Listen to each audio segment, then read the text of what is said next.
스튜디오의 조명이 서서히 숨을 고르는 순간 객석을 가득 메운 웅성거림이 한 줄기 정적 속으로 빨려 들어갔습니다. 그리고 무대의 중앙, 또렷한 발걸음으로 선 한 20살의 가수. 빈에서는 늘 그렇듯 단정했지만 오늘은 눈빛부터 달랐습니다. 마치 지금부터는 노래보다 이야기를 먼저 들려줄게요 라고 속삭이는 듯했죠.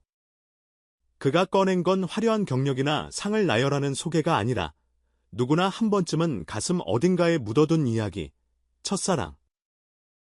초등학생 때 시작된 마음이 고등학교까지 이어졌다는 고백의 객석이 순간 조용해지더니 누군가의 추억과 누군가의 상처가 한 번에 떠오르는 듯한 묘한 공기가 돌았습니다. 용기 내서 고백했지만 받아들여지지 않았다고 말할 때 그 담담함이 오히려 더 아려웠습니다. 그러나 빈에서는 슬픔을 늘어놓으려 무대에 선 게 아니었습니다. 그 감정의 길이를 노래로 증명하기 위해 사랑만은 않겠어요를 선택했죠. 원곡이 지닌 록발라드의 골조를 유지하되 빈에서는 자신의 호흡과 색을 차곡차곡 더 시켰습니다. 음의 시작은 최대한 가볍게, 그러나 모음의 길이를 미세하게 늘려 애틋함을 번지게 하는 방식. 후렴전에서는 약간의 숨고르기로 긴장을 모으고 후렴 첫 음절에 힘을 얹어 고개축을 세웠습니다. 만약 원곡이 넓은 바다를 일직선으로 가르는 파도라면 오늘의 무대는 잔잔한 물결을 겹겹이 쌓아 하나의 큰 파도를 만든 감각이었습니다. 음색도 흥미로웠죠. 중저음에서는 성숙함이, 고음으로 치고 올라갈 때는 소녀다운 결이 드러나며 상반된 느낌이 유려하게 교차한다고 했습니다. 트로트로 단련된 발성과 록발라드의 직진성 사이에서 균형을 찾은 선택이었다고 할까요? 밴드는 어쿠스틱 기타와 스트링을 베이스로 깔고 드럼은 킥을 절제해 가사에 호흡을 살려줬습니다. 후반부로 갈수록 신스패드가 살짝 볼륨을 올리며 분위기를 넓혔고 마지막 훅 직전 브리지는 의도적으로 미니멀하게 비워 감정의 낙차를 극대화하였습니다. 사랑만은 에서 한 박자를 절묘하게 지체한 뒤 않겠어요를 밀어넣는 타이밍이 이 무대의 결정타. 급한 박자 늦춤이 이별을 결심하는데 걸린 그 몇 해의 시간처럼 길고도 짧게 느껴졌습니다. 노래만 빛났던 건 아닙니다. 이야기의 흐름을 살려준 진행, 역시 눈에 띄었죠. 이찬원은 평소 특유의 밝음으로 분위기를 달구다가 빈에서의 고백이 끝나자 표정이 순식간에 굳었습니다. 세상에, 누가 우리에서 마음을 그렇게 아프게 했대요. 라는 투의 반응은 농담이면서도 농담이 아니었습니다. 한 하룻밤 재미로 던진 멘트가 아니라 후배를 지켜보는 선배의 진짜 마음이 실린 보호 본능이었습니다. 그 한마디가 공기를 가볍게 만들면서도 빈에서가 끝까지 편안하게 이야기를 풀어갈 수 있는 안전망이 되어줬습니다. 김준현의 리액션은 또 달랐습니다. 그렇게 단단해질 정도면 그 이별 꽤 큰 파도였네. 식의 재치로 모두를 웃게 하면서도 그래도 그 파도가 좋은 노래를 데려왔네라며 이야기의 결을 마무리하는 솜씨. 두 진행자의 티키타카가 첫사랑 실패라는 민감한 소재를 웃음과 공감 사이 가장 건강한 선으로 안착시켰습니다. 빈에서의 고백이 특별했던 이유는 그가 슬픔을 그저 신선한 추억으로 소비하지 않았기 때문입니다. 노래를 공부하는 사람에게 사랑과 이별은 감정의 자료이자 해석의 재료입니다. 하지만 그 자료를 어떻게 꺼내 어디에 얹을지는 결국 사람의 품이 결정하죠. 빈에서는 자신의 시간을 무대에 그대로 옮겨놓지 않고 노래의 문장 안에 조각처럼 숨겨 넣었습니다. 그래서 관객은 그 이야기를 따라가며 각자의 경험을 떠올리게 됩니다. 그때 내 마음도 이랬지라며 누군가는 웃었고 누군가는 눈가를 훔쳤죠. 이건 잘 부른 무대를 넘어 잘 전해진 이야기였습니다. 무대 연출의 디테일도 섬세했습니다. 조명은 삼색으로 억제의 감정의 온도를 분명히 했고 카메라는 도입부엔 허리샷으로 가까워질 틈을 주지 않다가 전개에서 미디엄샷으로 표정의 진폭을 담고 후렴에 이르러서야 타이트로 밀착해 떨리는 입술과 눈빛을 잡았습니다. 장치가 노래를 방해하지 않는 선에서 감정의 타이밍에 정확히 들어맞은 리듬을 만들었죠. 의상 역시 과한 장식을 배제하고 선과 실루엣으로만 단단한 소녀의 이미지를 끌어냈습니다. 전체적으로 담백한 무게감이라는 표현이 딱 어울리는 이야기였습니다. 방송 직후 반응은 폭발적이었습니다. 이별을 이렇게 맑게 부를 수 있구나. 20살의 한숨이 왜 이리 어른스럽게 들리죠? 같은 댓글이 줄을 이었고 클립 영상은 올라가자마자 커뮤니티를 순회하며 뜨거운 공유를 불러왔습니다. 특히 원곡의 시대성과 빈에서의 현재성이 깔끔하게 맞물렸다는 평가가 많았죠.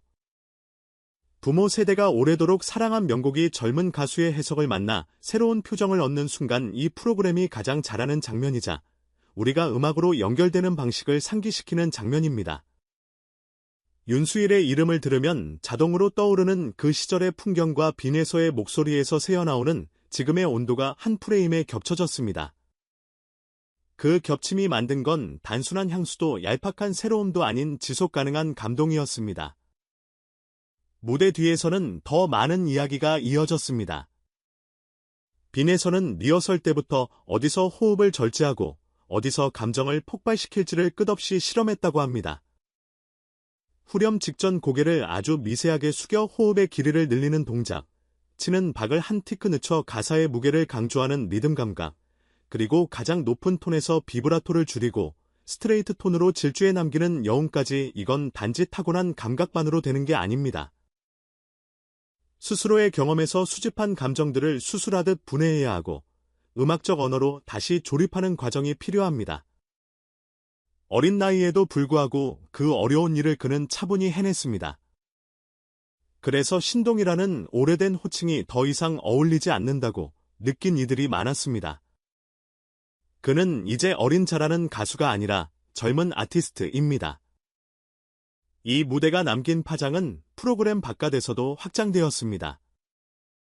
어떤 팬은 나도 첫사랑에게 보내지 못한 말이 있었는데 오늘 그 말이 노래 속에서 흘러나오는 걸 들었다고 적었고 또 다른 시청자는 그 막이 왜 치유인지 오늘 알았다고 했습니다. 그 말들이 모여 하나의 증거가 됩니다. 음악은 때로 서랍 속 오래된 편지를 대신 읽어주고 이미 흘려보낸 눈물을 대신 닦아주는 힘이 있다는 사실. 빈에서는 그 힘을 빌린 게 아니라 자신의 이야기로 그 힘을 실증해 보였습니다.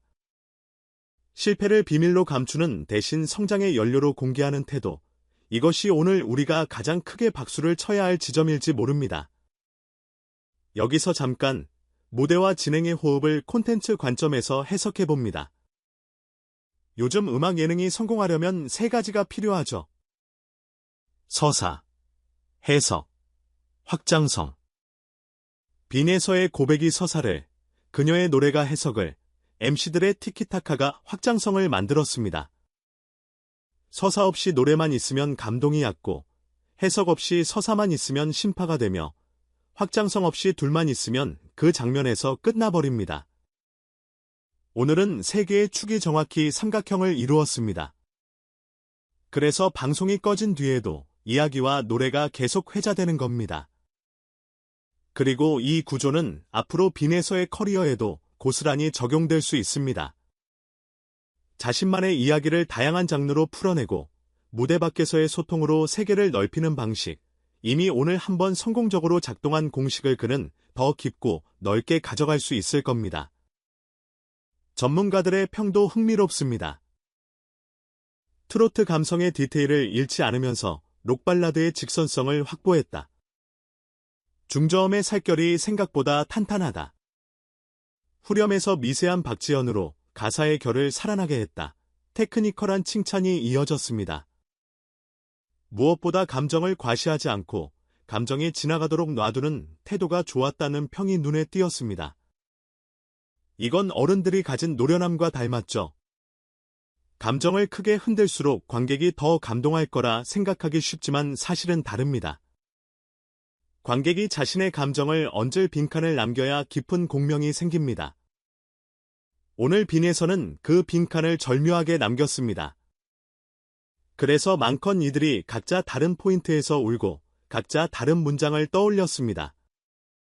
이야기는 계속됩니다. 팬들은 다음에는 어떤 장르를 만나 해석할까를 묻기 시작했습니다.